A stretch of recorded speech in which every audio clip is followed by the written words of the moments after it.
Se você tem dinheiro parado na conta corrente, se você tem dinheiro no porquinho, se você tem dinheiro debaixo do colchão e se você está super tranquilo e não sabe a rentabilidade dos seus investimentos, este encontro de hoje é para você, mas depois do meu café.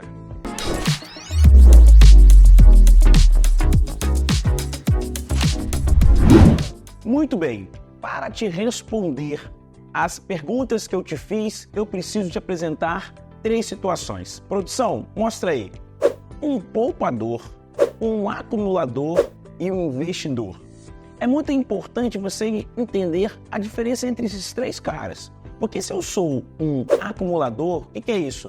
Todo mês eu vou colocando um dinheiro ou na minha conta corrente ou num produto de acumulação de patrimônio, mas que você não sabe a rentabilidade, você tem um problema e que eu já te conto, tá? É um grande problema. Um problema que você não faz ideia, mas você se orgulha de ser um acumulador, que no médio e longo prazo você está perdendo. E se você é um poupador, então você tem o cara que acumula e você tem a pessoa que poupa. Eu estou só poupando. E eu não faço o dinheiro trabalhar para mim. Uma das premissas claras desse negócio, dito do Pai Livre, Pai Rico, Pai Pobre. Joga a produção para eles aí, o Pai Rico, Pai Pobre, Robert Kiyosaki. E se você é um investidor, você tem um outro problema. Um problema de entender qual é a taxa exata do seu dinheiro, quanto ele vai render.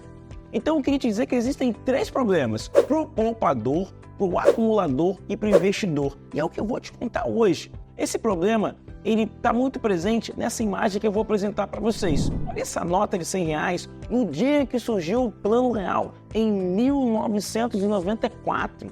Em 1994, R$100 tinha um poder de compra de R$100. 30 anos após, quase 30, 28 anos após, o R$100, ele tem o valor de R$13,43. O que aconteceu? O que houve? Isso é um problema para quem deixa o dinheiro debaixo do colchão, na conta corrente. Ele foi diluído, ele foi massacrado, ele foi exterminado pela poupança. Que poupança? A inflação. É isso mesmo. A inflação, ela está presente em alguns produtos, como eu falei aqui, a poupança. Como assim, João? Não estou entendendo a poupança e inflação. Todos os anos nós queremos falar de poupança e as pessoas têm muita dificuldade. Eu sempre gosto de falar o seguinte: cada um tem sua escolha, mas a poupança, ela basicamente não acompanha a variação da inflação.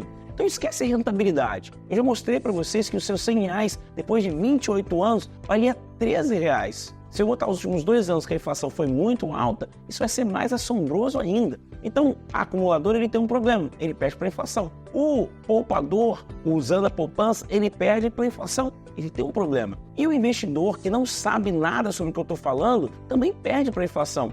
Por exemplo, ele fica muito, não, o título está rendendo 10% ao ano, eu estou ganhando 1% ao mês, mas meus amigos, minhas amigas, ele não está ganhando nada. Porque existe um conceito chamado taxa real, aonde o seu retorno tem que ser maior do que a inflação. Como assim, Givan? Essa aqui é a inflação de 2020 a 2021.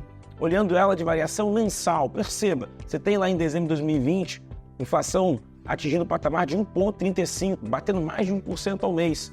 Em alguns momentos dessa janela de tempo aqui, a poupança foi inferior a isso.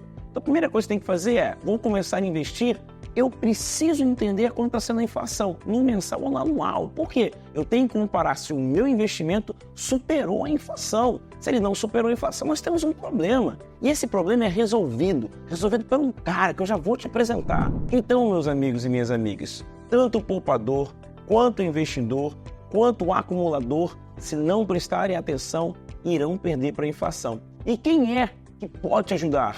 Não é o Chapolin Colorado, mas é o Tesouro Direto. Isso mesmo, por isso eu gosto sempre de explicar o Tesouro Direto. O Tesouro Direto, ele consegue te ofertar 3 tipos de títulos. E ele tem um título lá chamado Tesouro IPCA, que é o IPCA, a variação da inflação acumulada, mais uma rentabilidade. E no atual momento, nós temos os momentos mais importantes, que é o IPCA mais 6,30, que é uma rentabilidade que você vai ganhar a inflação independente do que acontecer, mais 6,30. Um dos momentos mais oportunos do mercado de tesouro de renda fixa. Mas, se você ficou com dúvida, você quer entender um pouco mais sobre como funciona o Tesouro IPCA, só existe um lugar, canal Gilvan Bueno. Pode ir lá, conversa comigo. Então, no final do dia, o investidor que quer se proteger contra a variação da inflação utiliza o Tesouro IPCA. Sempre relembrando que aqui não é recomendação de investimentos, isso tem caráter educacional. Você precisa fazer o API, que é a análise de perfil do investidor, entender que um título de variação de inflação, ele tem volatilidade, ele tem variação nos preços, mas de maneira didática, toda vez que eu tenho um Tesouro IPCA, ele está acompanhando a variação da inflação, fazendo ali a minha taxa real. O que é a taxa real? O meu ganho superior à inflação. Então é por isso que nós utilizamos o Tesouro IPCA. Normalmente, até te adiantando, o Tesouro IPCA está muito direcionado para o investidor moderado, aquele que aceita um pouco de volatilidade. E o título do Tesouro IPCA, ele é volátil, porque ele tem uma janela de longo prazo. Então, faça o seu API primeiro, entenda que ele tem a volatilidade e que ele pode ter ali flutuações negativas ou positivas ao decorrer do período. Títulos com natureza de vencimentos longos, como 2045, são títulos muito voláteis. Se você quer ter pouca volatilidade entendendo sobre isso, sempre a gente pede prazos curtos, 2029, 2035. Lembrando que aqui não é recomendação de investimentos, em que você precisa fazer o seu API. Responde tudo, né? Expliquei as diferenças entre 3 pessoas. Queria consultar meu diretor. Irabira, estamos aprovados, podemos encerrar o vídeo? Posso encerrar o vídeo. Muito importante, deixe seu like, compartilhe, ative o sininho para não perder essa e outras notificações. Um abraço e até a próxima.